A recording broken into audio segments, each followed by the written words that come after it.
Right, you join us here at the Land Rover Gaydon show. Now, every year, some Land Rover people gather to celebrate the fact that their cars are still going for an extra year. There's a bit of talk about ingeniums and timing chains and snap cranks, but amongst the chatter, we'll ignore that. So here we are, take a look around. So Land Rovers of all shapes and sizes come here to join and compare stories and celebrate all things Land Rover. So in this video, we are going to go and look at some Land Rovers, a little light-hearted look. We're going to go and look at, there's a G4. We were here yesterday and we talked to some people. So let's go and look at some cars and add your comments, which cars you like. Right, let's go and have a look. Here next to the Land Rover lightweights, and they were quite cool because didn't they drop those out of helicopters and things? But there's one thing I've noticed a bit lightweight. It's the way they spell Land Rover. They haven't realised it's two words, Land and Rover, but we'll gloss over that. Right, we will see later some beautifully restored early Range Rover Classic two doors, but this one, it's just beautiful but not restored. Look at it, it is just class. So this has obviously had a life. It's got what we like to call in the Land Rover world patina. It's got peeled lacquer, it's got some uprated like Weller style wheels. It's even got, I've never seen this interior on a Classic before. Look at that, that's like a velour speckled thing. It's got a little dished steering wheel. Would perhaps be better in a Mini, but Range Rovers too. And it seems to have different colour panels everywhere. A bit like Elmo, but we love it. We love it. It's been used, it's had a life well lived. Oh look, we've got an early Disco 1 next door. Look, that's an early G-Reds, that's 1989, that's the first year, we know that. It's not the G-Wack, which is the super rare ones, but look at that, honest-ish. Oh, V8 as well, that's cool. Discovery 1, right, what else can we find? Right, this is a very shiny and sparkly Land Rover Defender 110, and it's got some really nice bits. I haven't seen these lights before. These are really cool. I like this bit. They might have a brand name now, and I'll have to have a look at those. But they've got like these really nice bezels and super funky. They look really cool. You've got now apparently this air intake is for when it snows. Apparently the snow used to block the grille at the top, where this allowed you to get snow-free ventilation. That's cool. And it looks like he's got the Optimil machined. Yeah, you can read the Optimil there. Optimil is a company that do these really nice machine billet aluminium parts, really good, and the bonnet hinges. So there we go. I'm promoting every other company. Really nice setup, this one. Really nice colour. Look at that. Check that one out. That is really shiny, and it's got the same rear lights as well. Some little funky corner bumpers. They're nice. Big bad exhaust. That is a nice. One thing he could have done, he could have put his Land Rover badge the right way up. Yeah, we'll knock him a mark off for that. But and this is interesting, he's obviously clouted, look. It looks like the lights were as strong as the car. There you go. Oh, ouch. We've been coming to this show for a few years, and the Range Rover Sport, we haven't seen many of these. Now, I think these are becoming a classic, and if you wanted to buy one of these in investment, this would be the one to buy. This is the original Sport HST, so it's got the bumper with the lower air intake. It had its own grille. Super nice and original looking, this one. It doesn't appear to have been modified. Now the HST actually had a special edition side vent, which this one doesn't seem to have, and they were made from cast chrome. So I think that would be a good upgrade. But other than this looks to be a completely genuine, and they were the really high spec as well. One problem these old Sports are all getting is this aluminium side trim is corroding, which lets them down a bit. But the Sport will be one of those cars where they're sort of everywhere, and I think they'll disappear. At the moment, people seem to value the Disco 3s and 4s, which is the same car essentially, just a different body. And I think the Range Rover Sports are getting cheap. Let's have a look at the back. So the HST had the square exhaust and different bumper styling on the back. And obviously you've got the HST badge. Now, there was a really nice 54 plate Range Rover Sport here yesterday. Hopefully we'll see that later. Right, we do like a Range Rover or Land Rover fire truck. So I've got the Range Rover Classic 2-door Fire Chief's truck that we rescued from France. So back in the day, we don't see it so much now, but Land Rovers were so versatile, they would make them into ambulances and fire engines. So this is a nicely preserved. Look at that, check that out. We've got all the beacons on the top, and we'll go and have a look at the Range Rover Police. I love that Range Rover Police, Range Rover Classic. But look at that, the fire rescue unit. We did have a look, but it hasn't got a water tank on board. But is it more for a camping? Don't know. It's got a mirror on the back. So we've got the Stig here, and we've been camping this weekend, and we've got all the roof tent and the awning and everything. But look, we've been outdone in the car park by this could be the new full electric Defender. Look how cool that is. That's super cool. Check out the headlights, number plate, adjustable steering column. That is super cool. Some lucky kid somewhere's got that. They've outdone me. Right, all on its own. Why does nobody want to park next to the Discovery 5? It's a Land Rover. Could it be because of the ugly rear? Is it just me, or is that it's still not working, is it? That wasn't Jerry's greatest move, that. We'll gloss over that. But there we go. I'm sure it's a good car, the Disco 5, but yeah, it didn't sell very much. Right, there will be a Discovery 6 coming out soon, and there's lots of speculation when that's going to come out and what that will be like. But apparently it's not going to be like this. It's going to be more van-like and utilitarian. So we're excited to see what the Discovery 6 is going to be like. Right, check this out, a super clean, super early 2-door Range Rover Classic V8. That is super nice example. Look at that. It's got the original lettering. It's got the old style number plates. It's in a lovely colour. I don't know what colour it is, but look at that. It's what, sorry? Sahara dust. Sahara dust. How? Yeah, Sahara dust. Sahara dust. How very, whatever the word is. Land Rover do like to give their colour names exotic names. I love this one. Right, let's have a look in the engine. Check out the engine bay. Look at that. That's absolutely mint. Your V8 power, lush.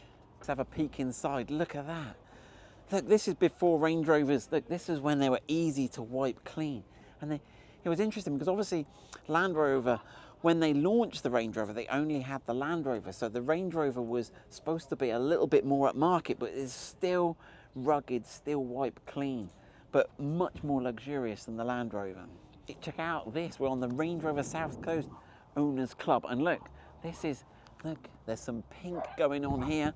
Now, we all like V8 power and we all like girl power. So what better than V8 girl power? Look at this, P38s. Girls can drive them too.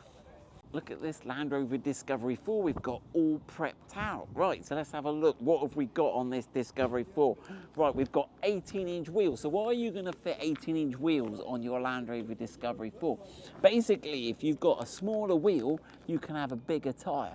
You've also got plenty of suspension travel, and they're steel wheels. So if you hit something like a rock, they might buckle, but they won't shatter or crack like an aluminium wheel. So these are the tough amp wheels. And some people have fitted these on the Defender as well, apparently. I haven't seen them in real life, but there they are on the Discovery 4. We've got the awning on the side. We've got the 4Runner roof rack. Let's keep going around. What else have we got? We have got a winch. Now that's quite a nifty winch mount in that. So it's not hanging out the front too much. That's quite a neat setup. We've got the tricky lights on the front. We've got some recovery points. I guess, is that part of the winch system, is that? Yeah. It's the whole winch mount. It's Devon 4x4. That, the whole thing is one piece. But that is quite tricky, so you've got some recovery points for recovering the Toyotas when they get stuck, mainly not for recovering the Discovery 4, obviously. Right, let's keep going around and have a look. We got some roof lighting. Now, this is one thing that's a point of debate. So on our Defender, we've got the Expedition roof rack, and it does generate some noise. And so some people are saying, should we incorporate a wind deflector, or could we design a wind deflector? And almost of two minds as to whether the air going underneath the roof rack is good for aerodynamics, or whether we need to design something like that. Let me know your thoughts. Wind deflectors on a roof rack, good or bad? Obviously we've got some tricky LED lighting. We've got a side sort of awning that you can use as a shower or a toilet. And has it got the shower thing in there, or it just gives you a cubicle to have a shower? It gives you a cubicle to have a shower. Right, what else have we got? Goodness me, we've got everything in the world stuck to the windscreen in there. Check that out. We've got RAM mounts, big RAM mount found there, look. iPad camera and phone. iPad camera and phone. Sounds like a teenager's setup. But there you go, check out, we've got charging cables going everywhere. But this car does get used. It goes to Spain, it goes skiing, it does everything. Right, we've got some antenna. I've got to get into the whole CB thing. I've got one to fit in the Defender, actually. We've got the terra firma boxes on the top. We've got some full size. Oh, and we've got the slide out table. Now, this is another thing we need to get for the Defender. This is really clever, the way it tucks in the gap between the roof and the roof rack on two little sliders, and you can slide that out. And that's something we're looking at. We've also got another idea for the 110 Defender. We've got the side lights going on here, and then in the back, we've got a drawer system. Now, one problem with the drawer system on the Discovery is your spare wheel release. So this has got some tricky remote thing that relocates the spare wheel release, which is interesting.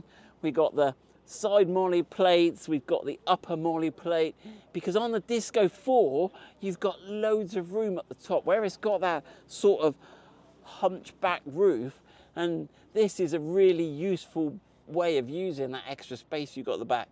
We've got loads of electrical backup, and obviously all these drawers pull out. How do we push these down? There you go. So there you go, you can whoosh, that goes on. So that gives you all the useful space. Something we might look at doing on the Defender. So we've got all these extra interior lights at the top here. So yeah, we've got everything going on this Disco 4. We have just had a chat with the guys on the lightweight stand. Now, obviously lightweights, I guess I said to them, what's different between a Defender and a lightweight Defender? And I wondered if the answer's in the question. Is it just because they're lightweight? And it's not really. So we are going to try and explain some of the differences between the lightweight Land Rovers series and the normal ones. And so they were essentially for military use. And one of the prime objectives was so they could lift them up with a helicopter. They needed to be lighter. Now, the way they made them light was they actually made it as a kit, and you can actually take the doors off. So look, they're on pins, so they're super quick release, and you could open the door and lift them off. The top half of the windscreen would come off, the roof would come off, all very quickly, and the top half of this would all come off. And what they actually had was a drivable buggy. It was literally just like a drivable chassis with a seat, no windscreen, and so that made it lighter so that they could pick them up. And they've actually got the hooks on the front where you could lift them on the helicopter. You put the straps around, and there'd be 4 points, and you could actually lift it up with a helicopter and take it into a combat zone and drop it. And then if you needed all the other bits at some later point, they would ship those in, and you could build them up to a full car. What other things have they got on there? There's obviously some military stuff. You got the NATO tow hook. But the other problem they had was the military aircraft they had at the time, if they were transporting them by aircraft, they couldn't get two Defenders side by side. And on a normal Defender, you've got that sort of waistline that comes out here. It's got that nice curve that comes round and it follows along, and they've copied that over on the new Defenders as well, if you look. But on this, you'll notice it's just absolutely slab-sided. And that's because they made it narrow. But it uses standard axles, but they actually, even the early ones, they even had the hub was lower profile, so there was nothing sticking out. They also reinforced axles and did some other stuff. And they obviously did a load of other military stuff. So let's come and have a look. So things like the lighting switch inside is different because you had convoy mode where all your lights were off. So obviously, yeah, they've got chunks taken out here which reduce the weight. You've got military style rear lights on, so they're slightly different there. And then if you look at the back, they've got things like the white painted diff casing, so that when you're traveling in convoy, the person behind you could see the white lights and they wouldn't use the lights at all. And there's actually a light under here that shines onto that. So it's a little, so there you go. So that is a Land Rover lightweight. Fairly cool. Right, we are on the G4 stand. So these guys always turn out with a fine collection of vehicles. So we've got all sorts. We've got Defender, Disco 3, Freelander 1, Defender, and they're always brightly coloured, super cool orange. Now we are going to have a look at one today. This one's for sale we're going to have a look at. So this is a Discovery 3. So this was used in the Bolivia event. Now, he assures us it wasn't actually used in the competition. It was a press car, which if you think about it, is probably good because the actual cars used will have been ragged to pieces. Certainly not one careful owner. But this car has only done 54,000 kilometers, which is 30-odd thousand miles. So if we're looking at collecting cars and having iconic vehicles, you cannot get more iconic than one of these. So let's have a look. So this is the V8 petrol, so you've not got any snap crankshaft issues on one of these. But in terms of how they differed, obviously you've got the graphics, the Tangiers orange paint, correct me if I'm wrong. You've got the snorkel, you've obviously got the roof rack, and it's little details like the little aerial and the signage. Now obviously we've got a fake one of these in the workshop. Our one is not real, so it's really nice to see a real one. Now also they came with a canoe and a bike, and the guy selling this, and we'll show you a picture of his email if you're interested, has also got for sale by negotiation the canoe, and there's actually canoe mounts and the bike. So let's have a look around it generally. Interestingly as well, this is left-hand drive, which may be good, maybe not be, depends where you live. So in terms of other modifications, I think it's basically HSE spec. It's got the perforated leather seats, everything else. It's got all the correct graphics. And on the back, you've got the ladder. So this is the G4 original ladder, so you could get up and get all your spare wheels and canoes and bikes and all that stuff off the roof. You got the standard light guards as well. So a left-hand drive G4. So what is this worth? So how would you value a low mileage G4? So he is asking for it. We've got the thing here, haven't we? So there we go. So these are all the details. 54,000 kilometers from new, left-hand drive, all original, MOT. You've got the details there. So £32,000. Let us know in the comments. Is that good? And I'll challenge you to find a better one. So there we go. Everyone loves the G4. They're just so iconic. Which reminds me, I've got to get my fake G4 going. Right. Out this massive Land Rover forward control. Now it's a bit weird. It looks like a Land Rover and a Volkswagen camper van that had a baby. We'll have a look at the back. But there's another interesting thing I noticed about this. This number plate here, JUE. So the very first Land Rover was 477. I'll put a picture or something. 477, or it was actually JUE 477. But I would love to get a JUE number plate. Let's have a look round the back. As you can see, it's got a sort of VW camper van, curvy window, pop-top roof thing. So it's a bit like it's a bit of an odd one, but there you go. Land Rover camper van. I've just spotted something that could be the new craze in Land Rover accessories. I might even stock them. Ingenium engine owners, you might want to consider this. Look, the lucky horseshoe could be the move. An approved size doesn't matter, so you can have fun with a Land Rover Defender 90. So let's check out this very nice Land Rover Defender 90. Right, so you're gonna start, we've got a roof tent on. Now it's slightly different to ours, because if you look here, ours goes off the back, but this one goes off the side, and we'll discuss and have a look at side versus back versus thingy. But come on, let's take a look around. So the awning, now this is a really snazzy awning. So obviously this is Defender 90. So the available length here is much shorter than we've got on the 110. So to enable you to get the awning coverage, this is very cleverly got a, I'm going to say a 270-degree Batwing awning. Now, I'm a little bit jealous of this awning. It's made by Bushwhacker. On ours, you have to like roll it out, and it takes two of us. I defy anyone to put an ARB awning up single-handedly. But this one, where you've got the, it's all bushed here, you can just literally on your own swing it out, and it ties round. I'll show you how it ties back round to the rack. You have got the legs there, but these are only additional support. It sort of holds itself where you put it up. Check this out. So in the extrusion itself, they've inset these LED lights, and you can have those in white or orange. So that's pretty cool. So right, let's have a look round in the back. So in the back, they've taken the back seats out, and this is something we will look at. Now, there's two options of taking the back seats out. Now, when we had our 90 Model X, we took out the actual cross member and made a completely flat floor. Whereas the other option is to leave the cross member in, the cross member still in this one, and have a two-stage flat floor. So let me know, but obviously this gives you loads of room. So you've got loads of storage, you've got the rear molly plate, the axe, and you've got all the cooking stuff, you've got the table. There are a few powerful UK bits you might spot, the molly plate, the picnic table. Right, let's go and have a look at the tent round the side. Right, so we've got some cover, we've got, I guess this is extra storage on the back door. We've got the molly plates, which they've put water in. Actually, we'll have a look at our molly plate design in a minute. Don't let me forget, Caroline. But you can see that the awning straps and it pulls back round. And actually, these were really cool. These ratchet straps, they're like something off a boat, and you just pull them and this block just ratchet locks. So these are the ropes that tension the Batwing awning.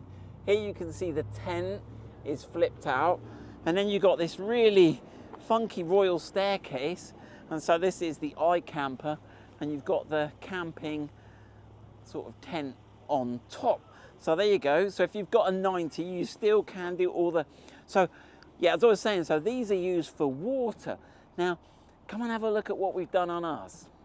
So as we were camping, we wanted some water, and so we again have used these storage cans for water, not fuel, just for washing up. Now, being a triangular man, I thought, oh no, you can't turn it upside down because obviously the triangle shapes don't match. But I have worked out if you turn it round and get it like this, you can mount it cunningly at an angle. So what I'm going to design, or look at designing, is some sort of tap or something so that you can invert this, and then we can have a sort of turning off tap, and then maybe we could use that for a shower or washing up or just filling up. So that's my next little mini project. But if you've got two, that won't be possible. So that we'll have to look at that on the other molly plate they've got on the 90, how we can get two in. But I guess you could probably take one off and then spin the other one and then swap them around when they're done. Right then, we're getting near the end of the show. We've had a good look round. Sorry if I haven't talked to you or looked at your car, but we try and pick something different every year. Thank you for Land Rover for letting us use their facilities here for the show every year. Right, Octa, Land Rover Defender Octa. We were hoping we could get an Octa here, and I did try and use my contacts to beg, borrow and steal an Octa for the show, but I was unable to for various reasons. The dealership in Swindon has changed hands. It used to be a Grange dealership and now it's a Marshall's dealership, and they did have one and we were going to borrow it and bring it here, but when the swap changed, the Octa went, so that didn't work. But we're disappointed we didn't see an Octa here today. We thought someone might show off and bring one down, so we've got to get our hands on an Octa and try that out. Anything else we need to mention? No. So there you go. Hope you enjoy the video, and maybe we'll try and get to another Land Rover show later this year and maybe meet you there. Right, see you later. We're just about to leave and look what's turned up. There's... Can't park there, sir. Can't park there, it's not a Land Rover.